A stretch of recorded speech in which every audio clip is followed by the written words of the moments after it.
Em 8 de setembro de 1999, exatamente às 15h37, um ônibus escolar para no cruzamento de uma estrada rural e um caminho de terra que leva à antiga fazenda da família B. Emily, de 8 anos, desce do ônibus e desaparece em algum ponto entre este local e sua casa, a apenas 400 metros do ponto de parada. Ela nunca mais foi vista por ninguém. A equipe de investigação chega 2 horas após o telefonema dos pais. O relatório policial registra 3 pistas iniciais. Primeiro, uma marca clara e fresca de pneus de trator na beira empoeirada da estrada. Segundo, um pequeno pedaço de fita isolante industrial cinza, firmemente colado a um arbusto seco próximo à estrada. E terceiro, um único cabelo escuro com a raiz preservada, encontrado a 5 metros da estrada, na borda da vegetação. Nenhuma dessas pistas recebe uma avaliação detalhada ou atenção especial durante a primeira inspeção. Os habitantes da pequena cidade de Black Hills começam a cochichar mesmo antes da chegada da polícia. Eles imediatamente identificam 2 possíveis suspeitos. O primeiro é um fazendeiro vizinho chamado Joseph Miller, de 52 anos, que, segundo suas próprias palavras, viu Emily no momento em que ela desceu do ônibus. Ele foi o último a confirmar sua presença na estrada naquele momento. Miller afirma que estava no campo e viu Emily caminhando sozinha pela estrada, mas não notou nada suspeito. O segundo foi um mecânico de estradas, cujo nome ainda não era conhecido por todos os moradores locais naquela época. Seu velho GMC, coberto de ferrugem e lama, passou pela fazenda da família B, aproximadamente 10 minutos depois que o ônibus deixou o ponto de parada. Este fato foi confirmado por testemunhas do outro extremo da estrada. O motorista do GMC não parou e, como foi estabelecido mais tarde, dirigiu-se para a cidade vizinha, onde havia sido chamado para reparar o pavimento da estrada. Nas primeiras horas da investigação, a polícia decide trabalhar simultaneamente em ambas as direções. Ambas as testemunhas despertam suspeitas e ambas são as primeiras a serem interrogadas pelos detetives. Com base na marca de pneu que correspondia exatamente ao modelo do trator de Joseph Miller, a polícia isola o fazendeiro vizinho para um interrogatório minucioso. Miller concorda voluntariamente em se submeter a um teste de polígrafo e permite que a polícia inspecione seu equipamento. Durante 6 horas, ele é repetidamente questionado sobre as circunstâncias daquele dia. Suas declarações são verificadas e os investigadores tentam descobrir contradições. Na cidade, os rumores se espalham rapidamente. Os moradores estão quase certos de sua culpa. A evidência e a simplicidade desta versão fascinam os locais. O trator, a marca, o vizinho que viu tudo por último. No entanto, nenhuma prova clara do envolvimento do fazendeiro aparece. O polígrafo também mostra resultados contraditórios, não dando motivo nem para acusar, nem para absolver completamente Miller. A suspeita paira no ar, mas a polícia é gradualmente forçada a diminuir a pressão sobre o fazendeiro, não tendo motivos suficientes para prendê-lo. A investigação muda drasticamente de direção na mesma noite. Às 23h45, chega uma chamada telefônica do Laboratório Forense Estadual. O especialista em DNA relata que o cabelo encontrado no local do desaparecimento não pertence nem a Joseph Miller, nem ao mecânico do GMC. Além disso, pertence a uma mulher desconhecida, cujo perfil genético está ausente do banco de dados federal. Toda a versão preliminar começa a desmoronar diante dos olhos dos investigadores. As teorias desmoronam. O tempo está acabando.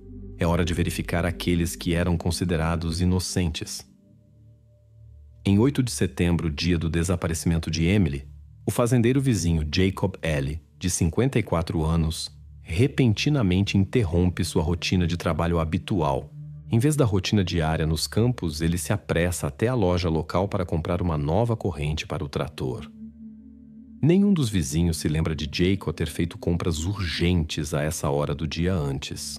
É precisamente este desvio que chamou a atenção da investigação. Inicialmente, Jacob afirmava clara e inequivocamente em seus depoimentos que simplesmente passou por Emily e não teve nenhum contato com ela. No entanto, no segundo interrogatório, um dia após suas primeiras declarações, ele repentinamente muda sua história. O fazendeiro admite um fato que contradiz totalmente sua versão inicial. Ele parou perto de Emily e ofereceu-se para carregar pelo menos sua mochila. Segundo Jacob, Emily recusou e continuou rapidamente. Ele não insistiu e foi embora. Os investigadores imediatamente registram esta inconsistência e a marcam como um detalhe importante para uma verificação posterior. O investigador examina em detalhes as circunstâncias da viagem de Jacob à loja para a corrente. A pergunta direta sobre por que o fazendeiro mudou repentinamente sua rota e foi à loja precisamente naquela hora do dia, Jacob responde com confiança. O trator estava patinando. O trabalho no campo parou. A verificação dos registros da estação de reparo local confirma o fato de que Jacob solicitou uma nova corrente.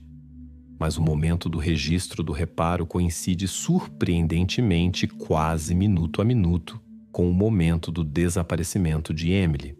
Esta coincidência perfeita desperta as suspeitas dos investigadores. Talvez o fazendeiro tenha deliberadamente providenciado um álibi para si mesmo, realizando uma viagem tão incomum precisamente quando seria mais difícil para a investigação verificá-la. No entanto, fato é fato. O trator realmente precisava de reparo urgente, o que é confirmado pelos depoimentos independentes do mecânico da estação. A investigação se depara com um conflito de fatos. Por um lado, uma coincidência suspeita no tempo. Por outro, evidências objetivas de uma falha no equipamento. Para confirmar as suspeitas, a polícia utiliza um cão policial treinado para trabalhar com rastros de odor. O cão farejador capta com segurança e rapidez o fraco odor de Emily nas botas de Jacob, que o fazendeiro voluntariamente forneceu aos investigadores. No entanto, a perícia subsequente do Laboratório Forense Estadual traz um resultado inesperado. Nenhuma das partículas de DNA encontradas no calçado do fazendeiro corresponde ao perfil genético de Emily. Estes resultados colocam a investigação em uma posição ainda mais desconfortável. Apesar dos sinais evidentes de um possível contato, a investigação não tem provas reais de que Jacob esteja envolvido no desaparecimento. Assim, o suspeito número 1 novamente se encontra em uma situação incerta. Há provas, mas são insuficientes para apresentar acusações oficiais. A investigação é forçada a deixá-lo em um estágio intermediário de verificação e focar em outras linhas de investigação. A prova decisiva aparece inesperadamente para todos, 3 dias após o desaparecimento de Emily. Os policiais, ao revisar as gravações das câmeras de vigilância da loja rural local, encontram uma imagem do trator de Jacob. O registro de tempo mostra o trator de Jacob na entrada da loja exatamente às 15h55. Isso significa que apenas 18 minutos depois que o ônibus deixou Emily na estrada, Jacob já estava no outro extremo da vila. A polícia realiza medições e confirma.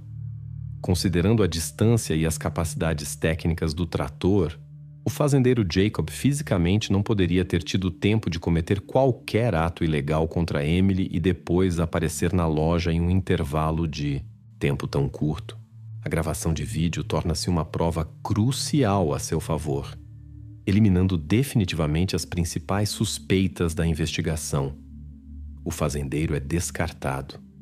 Mas os segredos familiares da vítima emergem em antigas contas. A investigação se desvia do fazendeiro Jacó para assuntos mais pessoais da família B.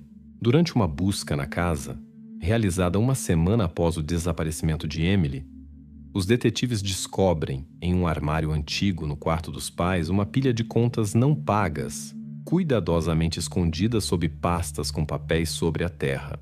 A dívida total da família ascende a uma impressionante soma de $18 mil. A dívida acumulou-se com uma empresa que lidava com o sistema de irrigação na fazenda. Durante uma conversa com os detetives, a mãe de Emily lembra-se de um detalhe discreto que anteriormente parecia insignificante. Na primavera daquele mesmo ano, em março de 1999, um técnico da empresa Great Plains Irrigation trabalhou em sua fazenda. Ele era um pouco rude e relutante em se comunicar. A mãe até conservou uma cópia da nota de entrega dos tubos, onde figurava uma assinatura quase ilegível. G. Miles. Naquele momento, ninguém na família deu importância a este fato. O trabalhador simplesmente fazia seu trabalho e logo partiu, deixando para trás apenas irritação e uma conta não paga. A investigação anota este nome em seus materiais, mas não lhe dá atenção especial. Por enquanto, é apenas uma pessoa relacionada com as contas não pagas e a irritação da família B. Ninguém suspeita quão importante esta conexão se tornará em um futuro próximo. No entanto, a conversa seguinte da polícia com o pai de Emily traz uma reviravolta inesperada. A pergunta se ele conhece o técnico da empresa Great Plains Irrigation, o pai afirma com segurança que nunca o viu nem se comunicou pessoalmente com esta pessoa. Os investigadores apresentam-lhe uma cópia do ato de recepção dos tubos, na qual se vê claramente sua assinatura ao lado daquela mesma assinatura borrada G. Miles.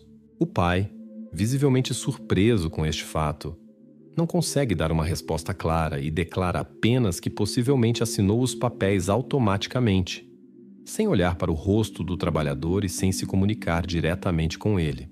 Assim, a investigação se depara com outra contradição interna que requer um estudo adicional.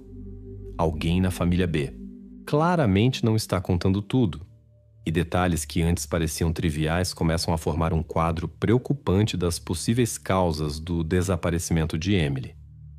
A atenção temporária da polícia se concentra completamente no pai de Emily. A lógica da investigação é simples e clara. Uma dívida substancial, uma situação conflituosa com o empreiteiro e uma contradição evidente nos depoimentos. Tudo isso faz do pai um elo potencialmente vulnerável. Os detetives trabalham na teoria de que os problemas financeiros e as relações conflituosas poderiam ter levado ao desaparecimento de Emily como meio de pressionar a família, forçá-los a pagar sua dívida ou simplesmente vingar-se pelas contas não pagas. No entanto, ao verificar esta teoria mais detalhadamente, a polícia novamente se encontra em um beco sem saída. Durante vários dias, os investigadores verificam as contas bancárias do pai, estudam minuciosamente suas conversas telefônicas e contatos pessoais. Logo fica claro, além da dívida não paga, o pai não tem nenhum outro motivo real para cometer um crime ou estar relacionado com o desaparecimento de Emily. As contas estavam em processo de resolução, e o pai não tinha contatos diretos com os representantes da empresa, exceto aquela estranha assinatura, cuja origem ele não conseguiu explicar. Uma semana após tentativas infrutíferas de encontrar provas contra o pai da família B, os detetives organizam um encontro com o contador da empresa Great Plains Irrigation. Durante a conversa emerge um novo detalhe importante. Todas as contas problemáticas da fazenda B eram gerenciadas pelo mesmo instalador que era responsável pela execução direta e manutenção dos trabalhos no terreno. Mas o mais estranho é que este funcionário havia sido demitido antes de setembro de 1999. Segundo o contador, a demissão estava relacionada com alguns problemas internos, cujos detalhes exatos ela desconhece. O nome deste funcionário nos documentos havia sido deliberadamente riscado com uma caneta preta, o que não permitiu à investigação estabelecer imediatamente a identidade do instalador demitido. Tudo o que se sabe por enquanto. A pessoa que tinha uma relação direta com a família B e a dívida já não trabalhava na empresa no momento do desaparecimento de Emily. A investigação teria que voltar aos arquivos e documentos da empresa para determinar quem se esconde atrás desse nome riscado e por que precisamente este funcionário se encontra no centro da complicada história do desaparecimento de Emily. O nome está apagado, mas os antigos registros de pagers guardam as rotas. A investigação fica estagnada durante muitos anos. Só depois de mais de 2 décadas, em 2021, o programa Cold Case DNA, direcionado para resolver casos antigos e não resolvidos por meio de tecnologias modernas, volta a se estudar aquele mesmo único cabelo, inicialmente encontrado colado à fita isolante Industrial Cinza. Agora os criminalistas são capazes de extrair um perfil completo de DNA nuclear, um salto significativo em comparação com as capacidades limitadas de 1999. O perfil de DNA obtido é rapidamente carregado no sistema de bancos de dados genealógicos, incluindo a conhecida plataforma GEDmatch. Após algumas semanas, o resultado da busca leva os investigadores para uma direção completamente nova. O perfil indica parentes distantes, um ramo de primos em terceiro grau da família Miles, que reside no estado de Oklahoma. Este resultado torna-se a primeira indicação concreta sobre o círculo de pessoas potencialmente relacionadas com o proprietário do cabelo encontrado. Os detetives estudam minuciosamente todas as árvores genealógicas disponíveis e as conexões familiares. Depois de precisar a linha de sucessão, eles reduzem gradualmente a lista de possíveis suspeitos para 3 homens que correspondem à idade e poderiam ter tido a possibilidade física de estar em Nebraska em 1999: Glenn Miles, Cody Miles e Thomas Miles. O sobrenome Miles já havia aparecido previamente nos documentos do caso, o que imediatamente atrai a atenção da investigação. Agora, a investigação se concentra nestes 3 homens. Os investigadores estudam suas biografias, endereços antigos, locais de trabalho e quaisquer registros disponíveis de setembro de 1999. Graças aos arquivos policiais e às bases de dados fiscais, resulta que dos 3 candidatos, apenas uma pessoa trabalhava oficialmente no território de Nebraska durante o período do desaparecimento de Emily. É Glenn Miles. Os documentos da empresa que mantinha os sistemas de irrigação na região confirmam que precisamente Glenn realizava as tarefas de instalação e reparação de equipamentos nas fazendas perto da casa da família B. Esta lógica de seleção converte imediatamente Glenn no principal suspeito, embora os detetives evitem deliberadamente tirar conclusões apressadas. Os outros 2 parentes, Cody e Thomas, não têm nenhuma conexão confirmada com a região e nunca trabalharam lá oficialmente. Não obstante, a polícia age segundo as instruções e deve verificar os 3 até o final. Os agentes do FBI viajam para Oklahoma, onde Cody Miles aceita voluntariamente fornecer uma amostra de seu DNA. As amostras são enviadas ao laboratório, onde rapidamente fica claro: o DNA de Cody não coincide com o perfil obtido do cabelo na fita isolante. Este é outro giro infrutífero da investigação, desviando a investigação do caminho correto e desacelerando temporariamente o ritmo. Cody Miles é eliminado da lista de suspeitos, e a atenção volta para Glenn, embora os detetives não excluam a verificação de Thomas Miles, que também resulta infrutífera pouco depois. Assim, a investigação se encontra novamente diante da necessidade de provar ou refutar o envolvimento do último candidato restante, Glenn Miles, e só ele. Concentrando-se exclusivamente em Glenn Miles, os investigadores encontram seu antigo veículo, uma picape Ford de 1988, guardada no quintal de um de seus parentes em Oklahoma. O carro havia permanecido imóvel durante quase 2 décadas, coberto por uma espessa camada de poeira, ferrugem e teias de aranha. Durante uma inspeção detalhada da carroceria e da cabine, a equipe de investigação descobre uma correia de fixação enterrada no porta-malas entre um monte de trastes velhos e ferramentas. A análise de laboratório estabelece que esta correia tem fibras quase invisíveis de um tecido marrom, cuja estrutura e cor coincidem exatamente com o uniforme oficial que Emily usava no dia de seu desaparecimento. Esta é a primeira prova física que vincula diretamente Glenn Miles ao desaparecimento da menina.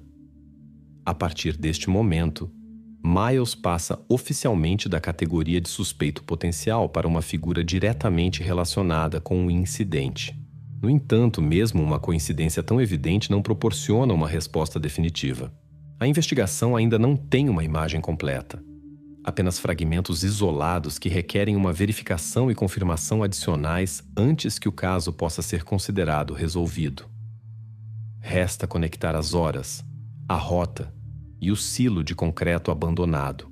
Na primavera de 2022, os investigadores finalmente fecham a cadeia que estavam montando peça por peça durante mais de 20 anos. Os agentes conseguem obter secretamente uma amostra de DNA de Glenn Miles, sob o pretexto de verificar o estado técnico de seu automóvel. Glenn bebe tranquilamente seu café, sem suspeitar que a saliva deixada na xícara se tornará o último ponto em sua história de liberdade. O laboratório confirma a coincidência absoluta entre o perfil de DNA de Glenn Miles e o material genético descoberto na fita isolante industrial cinza, encontrada no dia do desaparecimento de Emily junto à estrada perto da fazenda da família B. Além disso, a investigação extrai e estuda minuciosamente os registros de arquivo dos pagers da empresa Great Plains Irrigation de setembro de 1999. O registro documenta uma chamada entrante ao pager de Glenn Miles exatamente às 15h44, apenas 7 minutos depois que Emily foi deixada pelo ônibus escolar. As coordenadas da chamada, registradas pelo operador, coincidem exatamente com o local do desaparecimento. Outra prova independente é proporcionada pelas folhas de rota do mesmo período. Mostram que o veículo que então estava designado a Glenn Miles fez uma parada não planejada perto de um velho silo de concreto inacabado, situado a vários quilômetros da fazenda da família B. Os investigadores realizam uma reconstrução completa dos acontecimentos daquele dia de setembro. Estabelece-se que Glenn, ao passar, efetivamente parou junto a Emily. Ofereceu-lhe carona. Ela recusou. Depois, Glenn insistiu e tentou forçar Emily a subir no carro, após o que começou uma luta. Durante a luta, Glenn utilizou precisamente aquela correia de fixação que mais tarde foi encontrada em sua velha picape. Depois, para ocultar os vestígios do crime, parou perto do silo abandonado e colocou ali o que restava após o incidente, ocultando todos os vestígios sob a base da velha estrutura de concreto. Agora, todas as partes separadas da investigação finalmente se unem em uma única cadeia de provas. Os indícios, as testemunhas e os dados técnicos confirmam com certeza o envolvimento precisamente de Glenn Miles, sem deixar nenhuma dúvida. No outono de 2022, a polícia realiza escavações massivas na base do velho silo abandonado. Depois de vários dias de complexo trabalho técnico, descobrem-se restos, entre os quais a equipe de especialistas em criminalística identifica ossos, fragmentos queimados de roupa que correspondem perfeitamente ao uniforme de Emily e um pequeno chaveiro com um personagem de desenhos animados que a mãe havia mencionado previamente como um objeto pessoal de Emily. Os achados confirmam a terrível suposição, mas a investigação evita qualquer comentário emocional, registrando exclusivamente os fatos e detalhes. Durante o interrogatório, Glenn Miles recusa-se a cooperar com a investigação, escolhendo o silêncio e rejeitando categoricamente prestar declaração. No entanto, a investigação já não precisa de suas palavras. As provas fecharam definitivamente a cadeia de acontecimentos. As perícias e os relatórios técnicos confirmam irrefutavelmente o envolvimento precisamente deste homem. O processo judicial dura apenas 2 meses.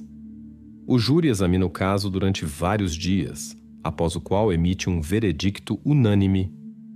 Glenn Miles é declarado culpado de todas as acusações. O juiz pronuncia uma sentença que não implica a possibilidade de revisão ou liberdade durante a vida do condenado. Prisão perpétua sem possibilidade de liberdade condicional, a qual se acrescentam 50 anos adicionais. O caso de Emily B., que começou com uma breve mensagem ao despachante de polícia na noite de 8 de setembro de 1999, encerra-se oficialmente 23 anos depois. Como consequência direta da investigação, o condado introduz um monitoramento obrigatório mediante GPS de todos os veículos de trabalho, reforça o controle sobre a entrega e armazenamento de equipamentos, incluindo a fita isolante industrial e as correias de fixação, e os locais de construção abandonados são submetidos a um inventário completo e colocados sob a vigilância constante das autoridades. Naquela mesma estrada rural empoeirada, onde o ônibus escolar parou pela última vez em setembro de 1999, agora há instalada uma moderna câmera de videovigilância. Sua presença é um lembrete mudo e impassível de que os segredos, mesmo profundamente enterrados sob a terra e cimentados pelo tempo, eventualmente sempre vêm à luz. O corpo de uma jovem mulher cuja morte foi particularmente chocante foi encontrado em um apartamento em um complexo residencial em Bridgeport. Os policiais que chegaram ao local começaram imediatamente a investigação. Descobriu-se que os moradores do complexo já sentiam um sentimento de inquietação há algum tempo e notavam fenômenos misteriosos e assustadores em seu ambiente. Stephanie Bennett nasceu no final da primavera de 1979 em Rocky Mount, Virgínia, e cresceu em uma pequena cidade americana. Sua infância foi marcada pelo divórcio de seus pais, o que não a impediu de construir um relacionamento próximo com ambos. O pai de Stephanie, que morava nas proximidades, permaneceu em sua vida e via sua filha quase todos os dias. O destino lhe reservou uma surpresa. Após o segundo casamento de seu pai, sua irmã mais nova, Diane, entrou em sua vida. O tempo na Ruana College, 350 quilômetros de casa, foi preenchido com novas experiências e conhecidos, incluindo Walter, um jovem com quem Stephanie começou a sair em seu último ano. Após a formatura, os caminhos de Stephanie e Walter se separaram, mas seu relacionamento continuou. Stephanie mudou-se para Raleigh, Carolina do Norte, onde alugou um apartamento no conjunto habitacional Bridgeport, em uma área tranquila nos arredores da cidade, junto com sua meia-irmã Diane e sua amiga Emily. Aos 23 anos, Stephanie Bennett começou a trabalhar em uma empresa local, enquanto seu namorado Walter mudou-se para Greenville, Carolina do Sul, para continuar seus estudos de engenharia. Depois de viver em Raleigh por cerca de 1 ano, Stephanie e suas amigas, a irmã Diane e a amiga Emily, pensaram em se mudar para outra cidade. Nessa época, a jovem já planejava se mudar para Greenville com Walter, e juntos começaram a procurar um apartamento. Em maio, eles encontraram o apartamento perfeito em Greenville, quando Stephanie viajou para lá por alguns dias. Quando ela voltou para Raleigh, Emily já havia se mudado, e Diane estava ausente por um tempo devido a uma emergência familiar. Em 20 de maio, Stephanie conversou com Walter ao telefone depois do trabalho para discutir os detalhes do contrato de aluguel. Eles combinaram que ele lhe enviaria o contrato no dia seguinte para que ela pudesse assiná-lo no trabalho. No entanto, na manhã seguinte, Stephanie não apareceu no trabalho e não atendeu o telefone. Walter ficou preocupado e entrou em contato com a irmã dela. Diane, por sua vez, soube pelos colegas de Stephanie que ela não havia aparecido no escritório. Dado seu senso de responsabilidade e comprometimento com o trabalho, isso era estranho. Se estivesse doente, teria informado seus superiores. Diane ficou preocupada porque Stephanie não respondia e pediu a uma amiga próxima que verificasse o apartamento compartilhado. Quando bateu a porta e não obteve resposta, Diane decidiu ligar para o administrador do complexo para abrir a porta com uma chave reserva. Quando o administrador entrou no apartamento, deparou-se com uma cena chocante. Stephanie estava deitada sem respirar no chão do quarto de Emily. Imediatamente o homem chamou a polícia. O corpo de Stephanie foi encontrado sem roupas, com marcas de estrangulamento em seu pescoço. Os investigadores encontraram a identidade de Stephanie e puderam confirmar sua identidade através de uma foto. Ao vasculhar o apartamento, os investigadores notaram folhas na tampa de um cesto de roupa suja que estava sob a janela no quarto de Emily. Isso os levou a suspeitar que o criminoso poderia ter entrado pela janela. Além disso, descobriram que o telefone da casa havia sido escondido em um armário e que o cabo telefônico no quarto de Emily havia sido cortado, sugerindo que o intruso poderia ter se escondido lá para impedir o uso do telefone. Após interrogar Diane, a polícia descobriu que vários itens estavam faltando no apartamento, incluindo $8 da carteira da vítima, 2 gravadores de fita cassete e um cesto de roupa do quarto de Stephanie. Os investigadores suspeitaram que o criminoso havia usado o cesto de roupa para transportar os itens roubados. Após o exame, os especialistas encontraram vestígios de material biológico no corpo da vítima e coletaram com sucesso uma amostra de DNA. Para surpresa dos investigadores, no entanto, não houve correspondência com a amostra no banco de dados do FBI. Exames adicionais revelaram que a causa da morte foi estrangulamento. Um ponto importante foi a ausência da arma do crime no apartamento, o que indicava que o criminoso a havia levado consigo. Os investigadores começaram a interrogar os vizinhos do complexo, na esperança de que alguns deles pudessem ter notado o homem suspeito. As conversas com os moradores revelaram que um desconhecido já estava presente no conjunto habitacional há vários meses e observava os moradores através das janelas. Apesar das reclamações à administração do prédio, essa pessoa nunca foi encontrada. Curiosamente, a janela do apartamento de Stephanie era um dos locais que ele observava. Recentemente, ocorreu um incidente perturbador no lago perto do complexo residencial. Um homem, cuja identidade ainda não foi determinada, atacou uma garota que estava correndo de manhã. Este incidente afetou muito Stephanie. E depois de saber sobre isso, ela não queria mais ficar sozinha em seu apartamento. Ela estava seriamente considerando mudar-se para uma área mais tranquila de Greenville. Ao examinar os arredores do complexo residencial, os investigadores fizeram uma descoberta incomum.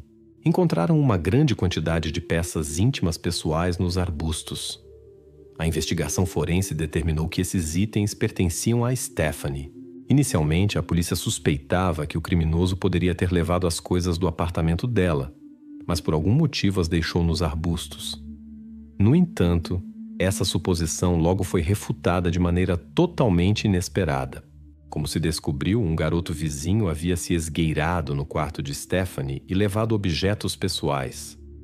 Especificamente, peças íntimas dela, que mais tarde foram encontradas nos arbustos. Quando os investigadores interrogaram os moradores, o jovem confessou seu ato. No entanto, ele negou categoricamente ter estado envolvido no crime. Para verificar seu envolvimento, os investigadores coletaram amostras de DNA dele. Descobriu-se que não correspondiam ao DNA encontrado na cena do crime. A polícia estava convencida de que o principal suspeito devia ser o homem que frequentemente observava secretamente as mulheres do complexo residencial através de suas janelas. Após entrevistar pessoas que haviam visto o homem, os investigadores criaram um retrato falado aproximado e o publicaram na imprensa. Como de costume, o namorado da falecida também foi incluído na investigação. Ele forneceu seu material genético sem objeções, mas não correspondeu ao DNA do criminoso. Além disso, Walter estava a centenas de quilômetros de distância do local de residência dela no momento do crime.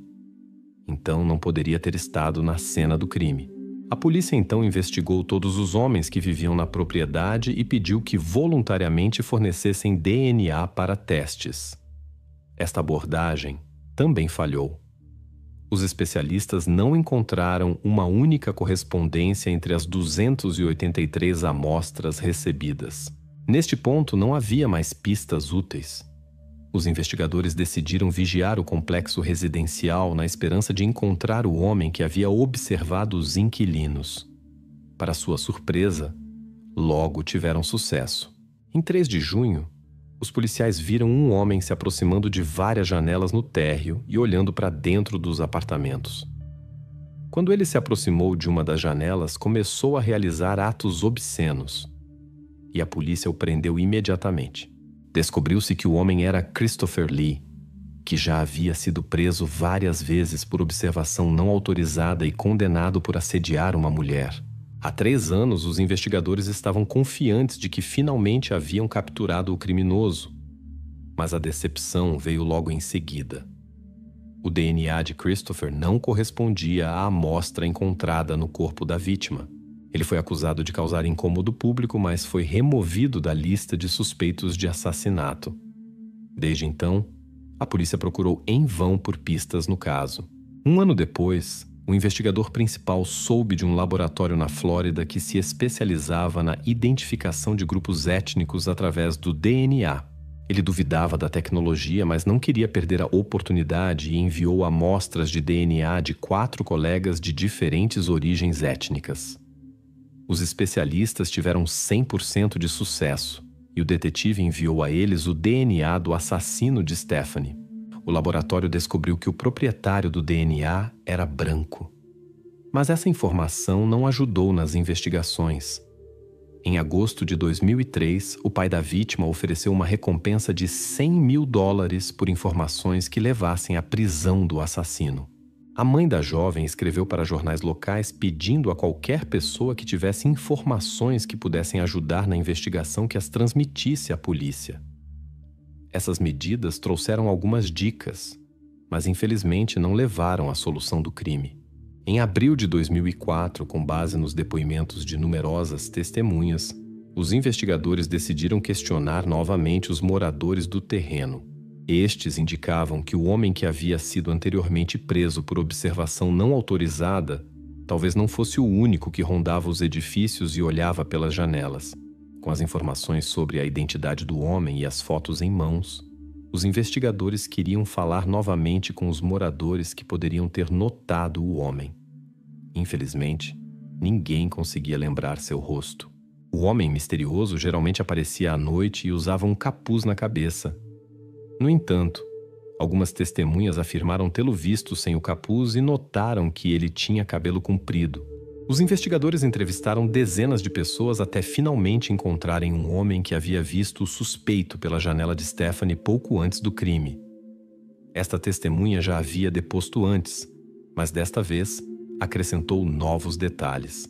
Ele declarou ter visto o homem alguns dias após o incidente, à tarde, quando caminhava com seu cachorro perto da área florestal atrás do complexo residencial. A testemunha o reconheceu por seu distintivo moletom com capuz. Seguiu-o por um tempo até que ele desapareceu atrás das árvores com seu labrador. Como se pode ver, a testemunha provavelmente esqueceu o incidente ou não o associou ao assassinato. Portanto, a polícia não obteve essa informação importante durante o primeiro interrogatório. O certo é que os investigadores descobriram essa informação apenas 2 anos após a morte de Stephanie. Agora estava claro para eles que deveriam procurar um homem dono de um labrador que passeava com seu cachorro na área. Provavelmente ele morava nas proximidades. Os investigadores notaram algo estranho. Atrás da área arborizada onde a testemunha tinha visto o homem, havia outro conjunto habitacional. Dado o caminho que o dono do cachorro estava seguindo, era possível que ele morasse lá. Os policiais foram ao local e perguntaram aos moradores do complexo se havia entre eles um homem com um labrador. Os locais rapidamente mencionaram Drew Montana, de 35 anos, e acrescentaram alguns detalhes estranhos. Aos olhos dos locais, Drew se destacava por sua singularidade. Ele evitava contato com os outros, nunca encontrava os olhares dos outros e geralmente desfrutava de pouca estima. O homem magro com cabelos compridos sempre usava roupas largas. Muitos pensavam que ele queria chamar o mínimo possível de atenção, mas na realidade era o oposto.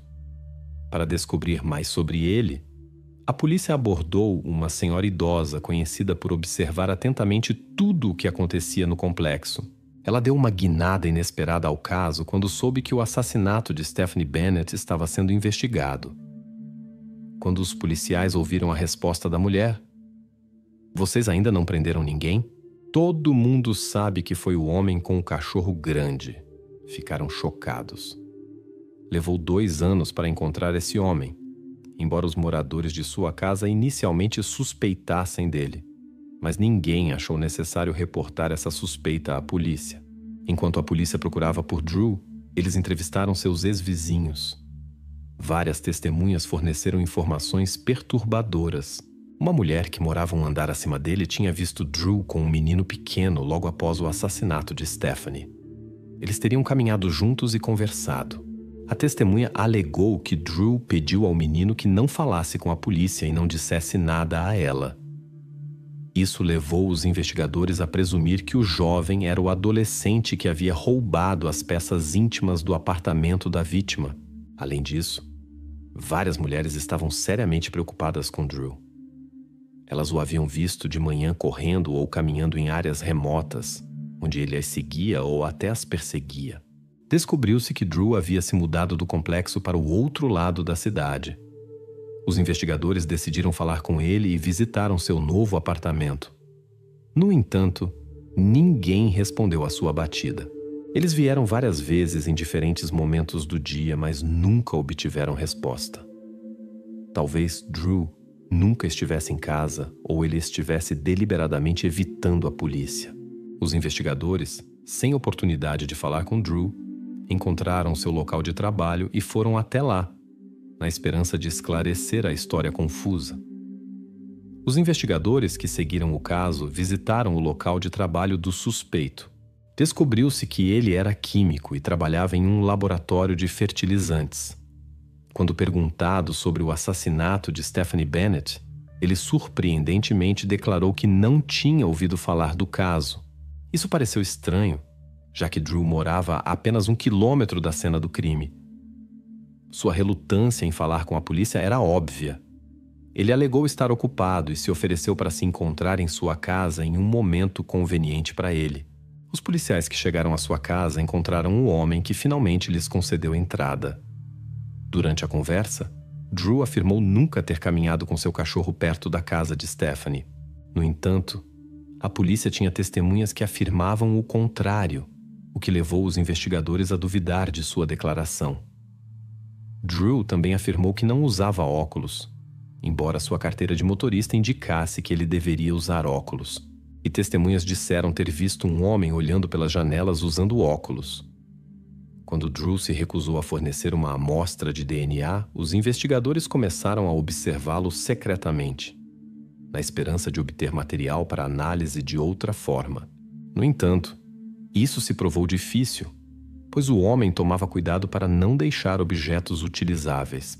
Durante seu intervalo para o almoço, por exemplo, ele se retirava para seu carro e olhava para o horizonte sem deixar nada que pudesse conter seu DNA. Um episódio interessante desta investigação ocorreu quando Drew jogou uma garrafa de água vazia em uma lixeira. Os investigadores que o seguiam em cada passo imediatamente recolheram a garrafa e a enviaram ao laboratório na esperança de encontrar DNA ali. Mas, para sua decepção, os especialistas não encontraram vestígios. Surgiu a teoria de que Drew poderia ter usado a garrafa deliberadamente porque suspeitava que estava sendo vigiado. Os vizinhos de Drew se manifestaram e confirmaram seu comportamento incomum. Nenhum deles conseguia se lembrar de tê-lo visto com um saco de lixo. Os detetives que observaram a casa de Drew por dias também não o tinham visto. Isso reforçou sua suspeita de que Drew estava deliberadamente destruindo todos os possíveis vestígios. Determinados a ser mais proativos, os investigadores pediram ajuda à supervisora de Drew e sugeriram que ela recolhesse qualquer coisa em seu local de trabalho que pudesse conter seu DNA. A supervisora observou Drew atentamente por vários dias, mas não conseguiu encontrar um único objeto. Estranhamente, Drew parecia ter cabelo comprido, mas parecia desaparecer. Nenhum cabelo no local de trabalho. Drew comia pouco durante o trabalho e também não jogava nada fora. Um dia, sua chefe o observou amarrando cuidadosamente o cabelo com um elástico e depois recolhendo cabelos caídos do chão. Esperançosa, ela o convidou para um café supostamente para falar sobre trabalho. Mas mesmo lá, Drew permaneceu vigilante. Ele comeu com as mãos, colocou os guardanapos usados no bolso e até levou o canudo de sua bebida. Para a sobremesa, havia pudim de banana que Drew deveria experimentar com um garfo. Curiosamente, Drew passou cerca de 15 minutos limpando cuidadosamente o garfo com um pano úmido para remover possíveis traços de DNA. Apesar de seus esforços, os investigadores apreenderam o garfo e o enviaram para exame em um laboratório. Os especialistas puderam detectar pequenos traços de DNA no garfo, que correspondiam parcialmente ao DNA do assassino de Stephanie. Infelizmente, os dados obtidos não foram suficientes para uma comparação precisa. pois mais material biológico é necessário para uma análise completa. Finalmente, os investigadores conseguiram obter um mandado de busca para o local de trabalho de Drew. Eles esperavam encontrar algo lá que pudesse conter seu DNA. A busca foi marcada para a noite, pois os investigadores temiam que Drew pudesse descobrir sobre sua ação e tentar fugir. Durante a busca foram encontradas luvas entre os pertences pessoais de Drew, que ele normalmente usava ao lidar com produtos químicos. Como os investigadores suspeitavam que as luvas pudessem conter traços de seu DNA, eles as apreenderam e deixaram outro par em seu lugar. Eles temiam que Drew fugisse e desaparecesse de sua vista se descobrisse que a polícia tinha seu DNA. Após muitas investigações e análises, os especialistas fizeram uma descoberta importante. As luvas encontradas na cena do crime continham traços de material biológico. Os investigadores realizaram um teste de DNA que resultou em uma correspondência perfeita com Drew. Este foi um momento decisivo na investigação do crime de Stephanie Bennett. Os investigadores agora tinham provas irrefutáveis que apontavam para o envolvimento de Drew no caso. Em 18 de outubro de 2005, a polícia decidiu agir. Eles prepararam cuidadosamente uma operação para prender Drew sem chamar atenção desnecessária. A polícia cercou discretamente o laboratório onde o suspeito trabalhava e o observou atentamente, esperando por sua aparição. Os investigadores haviam considerado todos os riscos. Havia o perigo de que, durante uma tentativa de prisão no prédio, Drew pudesse fazer reféns ou atacar seus colegas. Portanto, eles queriam minimizar os possíveis riscos e proteger as pessoas ao seu redor, garantindo uma prisão o mais segura possível.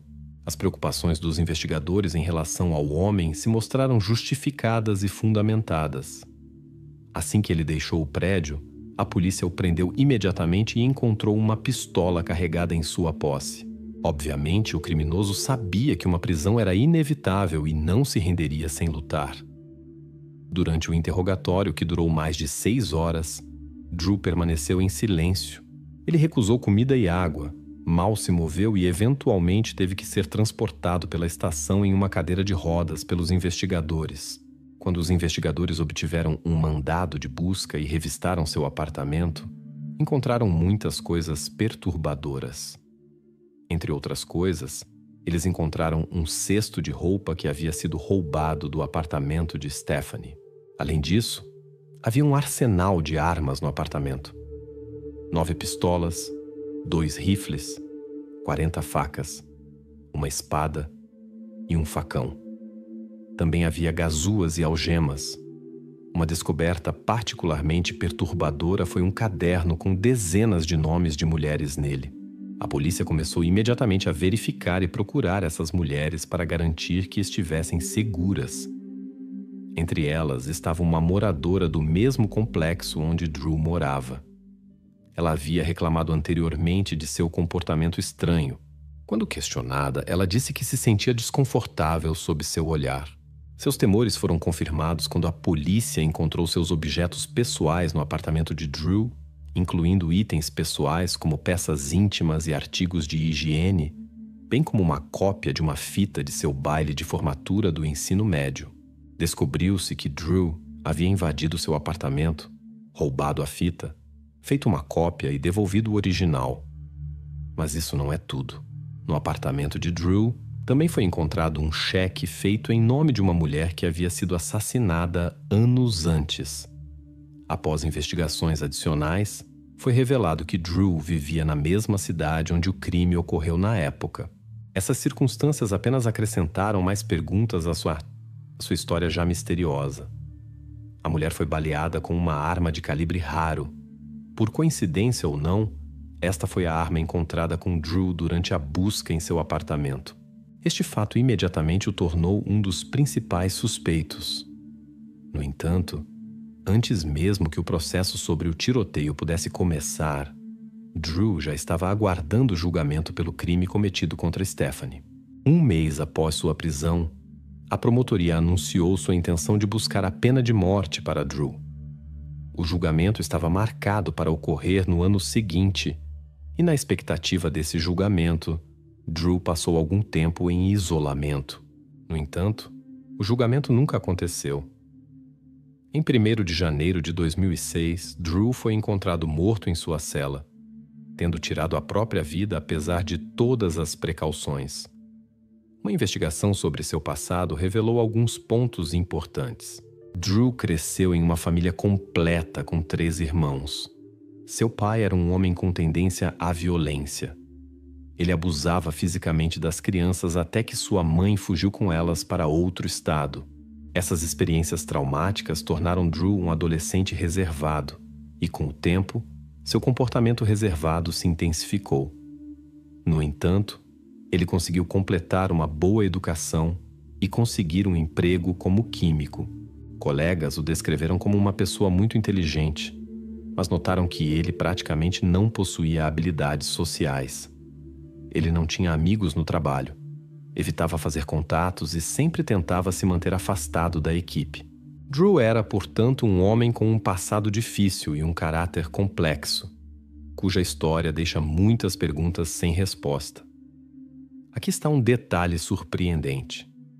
O próprio irmão de Drew também estava com problemas com a lei.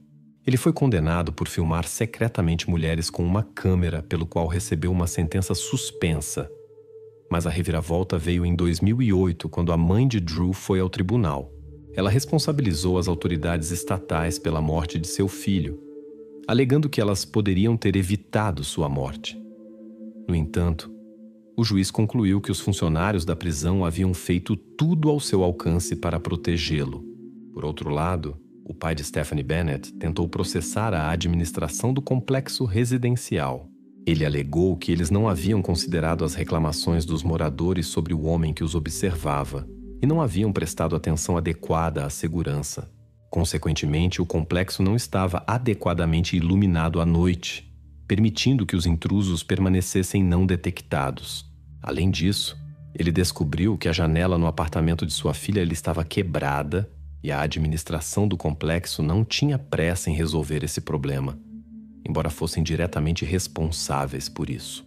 Com isso, este caso confuso e complexo finalmente foi resolvido.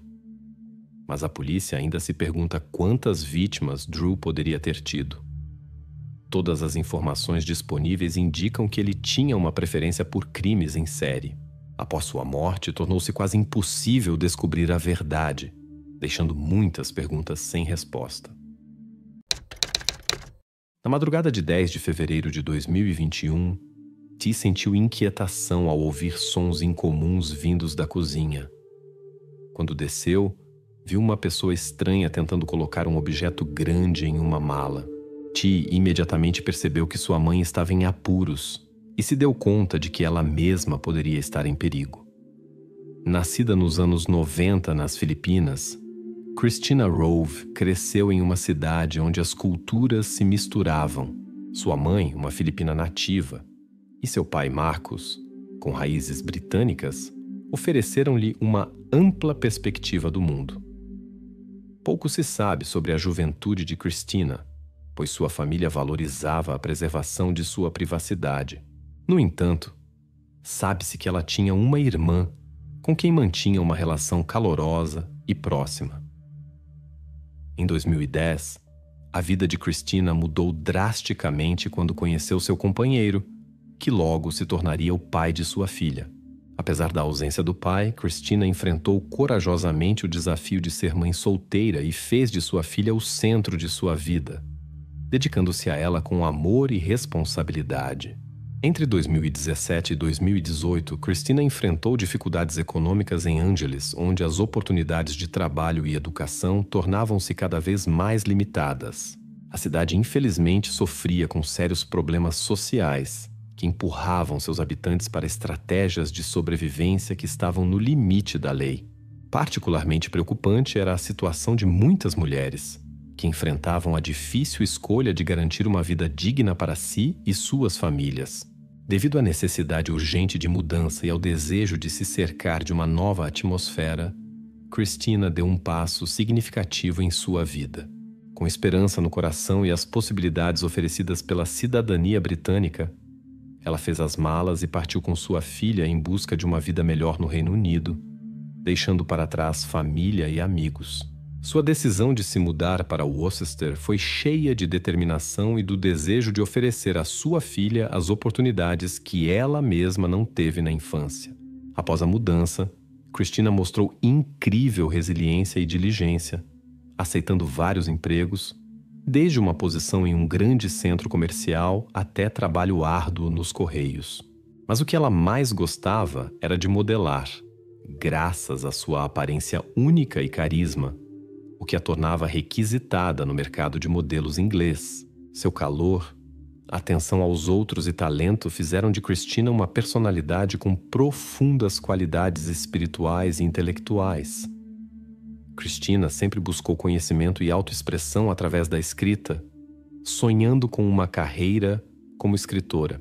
Sua personalidade e talento deixaram uma impressão luminosa na vida de todos que a conheceram. Ela possuía não apenas uma força de vontade comparável a um tornado, mas também a capacidade única de superar obstáculos sem perder seu otimismo e busca por algo melhor. Os interesses de Christina eram diversos, de culinária, literatura, poesia, arte e filosofia, mas seu objetivo principal era garantir o bem-estar integral de sua filha.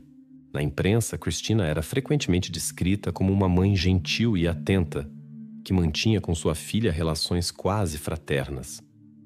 Uma profundidade de entendimento entre elas que parecia mais de amigas do que de mãe e filha. Juntas, passavam tempo em sua aconchegante casa de 2 andares, desfrutando de longas caminhadas ao ar livre. Sua vida ficou mais fácil quando o pai de Christina também se mudou para a Inglaterra, proporcionando-lhes apoio emocional adicional. Apesar de uma agenda de trabalho cheia que deixava pouco tempo para si mesma, Christina se sentia estável o suficiente para abrir seu coração novamente para novos relacionamentos. Em dezembro de 2012, o destino a uniu a Charles Bernard, um jovem 3 anos mais novo que ela, através de um aplicativo de namoro popular. Pouco se sabia sobre Charles, apenas que gostava de tocar violão e que havia uma tendência a particularidades neurológicas em sua família. A diferença de idade não impediu o desenvolvimento do relacionamento, e rapidamente surgiu entre eles uma forte conexão emocional. Charles aceitou facilmente a presença da filha de Christina, e eles decidiram se encontrar. A partir desse momento, o relacionamento deles se desenvolveu rapidamente, e sua vida juntos parecia perfeita. Charles tornou-se um apoio e um verdadeiro amigo para Christina. Ele se mudou para a casa dela e tudo corria bem, até que sua vida em comum foi interrompida 6 meses depois pelo início de um sério desafio global que afetou a saúde pública em 2012. Essa provação pesou na vida das pessoas e agravou as dificuldades que Christina já enfrentava, levando à desarmonia em seu relacionamento. Sobre as razões de sua separação, eles não quiseram entrar em detalhes, mas entre seus confidentes circulavam rumores de que o homem tinha dificuldades em perceber a realidade. Falava-se de momentos de confusão, mudanças repentinas de humor e uma tendência a dominar o relacionamento. Embora estivessem ligados apenas pelo passado, suas conversas ainda soavam como se tivessem acabado de se separar. Assim começou fevereiro de 2020. Christina permaneceu em sua casa com sua filha enquanto o homem se mudou para a casa de seus pais, que viviam a 5 quilômetros de distância. Charles parecia não conseguir aceitar o fim do relacionamento e continuou a visitar a casa de Christina, especialmente à noite, mostrando sinais de inquietação. Por compaixão, Christina não o deixava entrar em casa, e eles conversavam até que ele se acalmasse. Essa atitude causou preocupação entre parentes e amigos, que temiam pelo bem-estar dela e de sua filha, lembrando-se da influência negativa de Charles no passado. Um amigo de Christina, o fotógrafo George, compartilhou que mãe e filha, no auge da situação tensa, encontraram refúgio em sua casa por alguns dias, pois o homem parecia muito insistente e não queria aceitar o fim do relacionamento. No entanto, poucos sabiam que Charles, após a separação, chegaria ao ponto de segui-la para todos os lugares. Um dia, ele até a manteve em sua casa por um longo tempo, mas surpreendentemente, esse incidente não teve consequências para ele. Voltemos à tranquila noite de 9 de fevereiro de 2021. Christina e T dormiam docemente, sem suspeitar dos eventos que se desenrolariam na manhã seguinte, dia 10.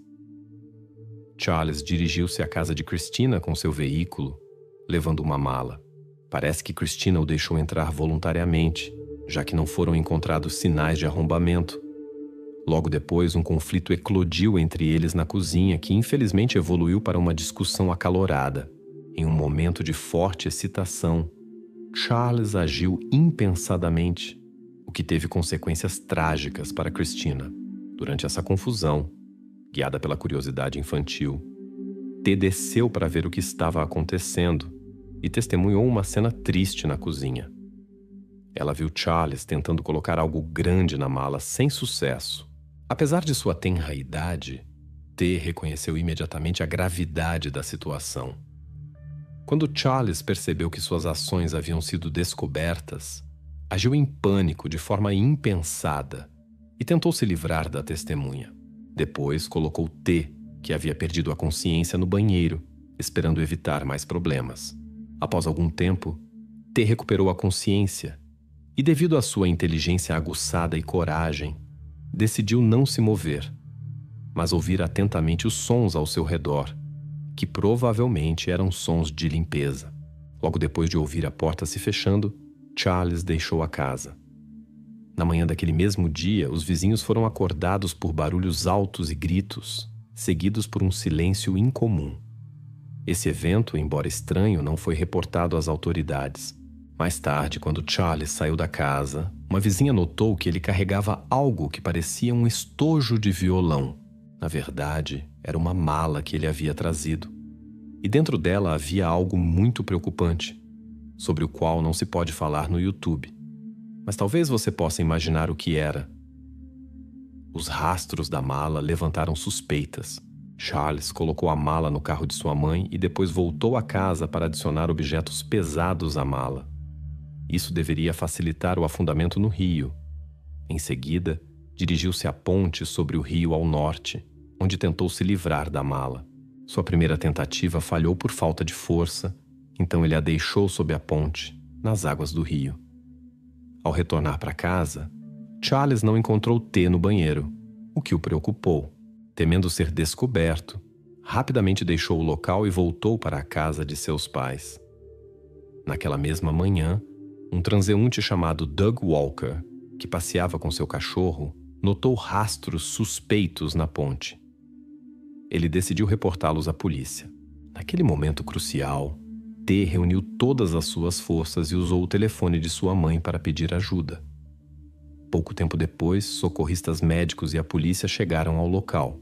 Ao se aproximarem da casa, imediatamente notaram muitos rastros ao redor da propriedade, que, segundo sua avaliação, poderiam indicar um evento recente.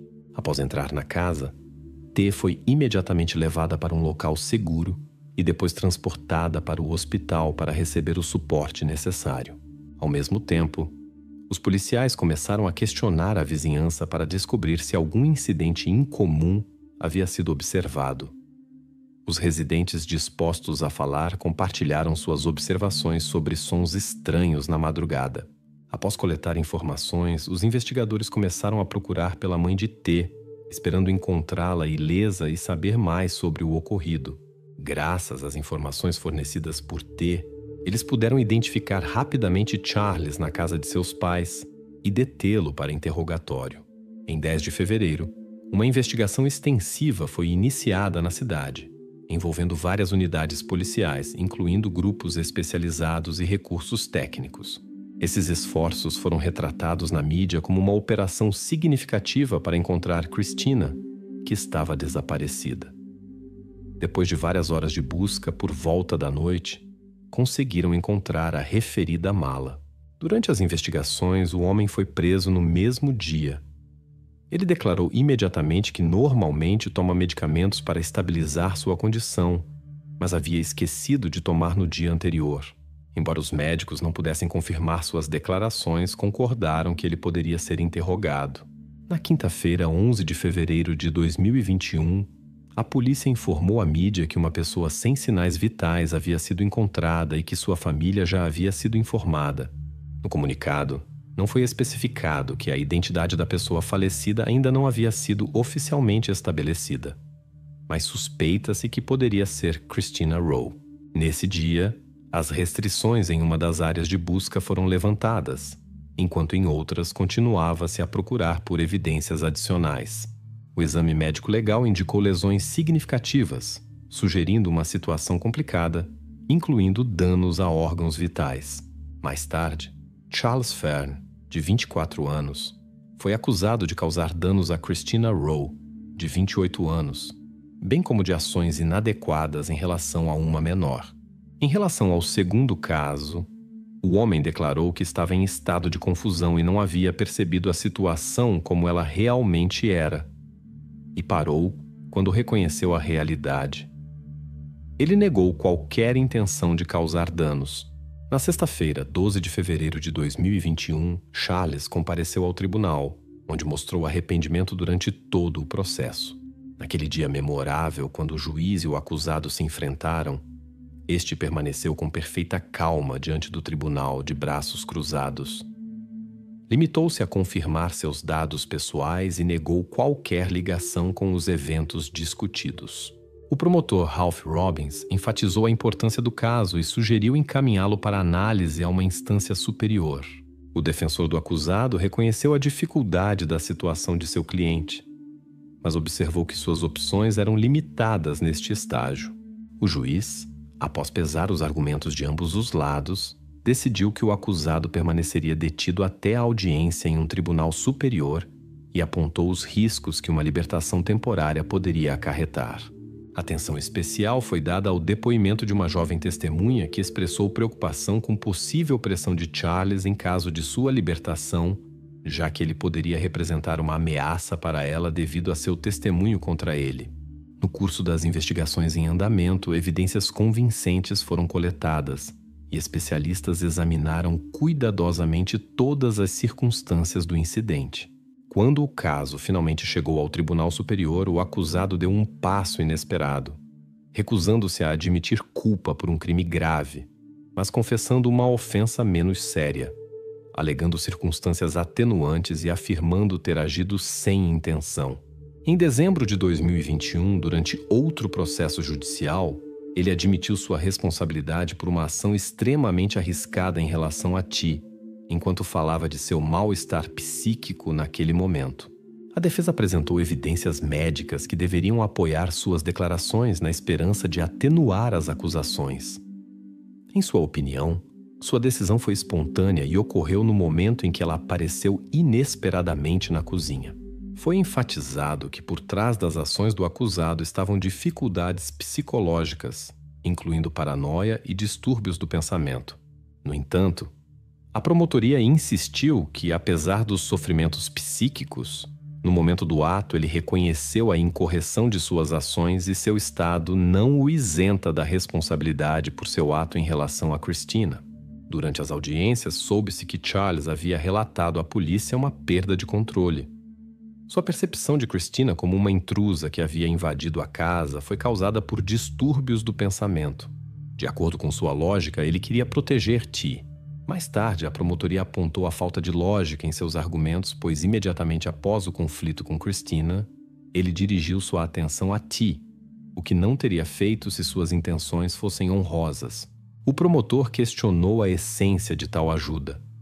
Mais tarde, descobriu-se que ele voltou para casa após o incidente com Christina, provavelmente com a intenção de esconder as consequências de suas ações.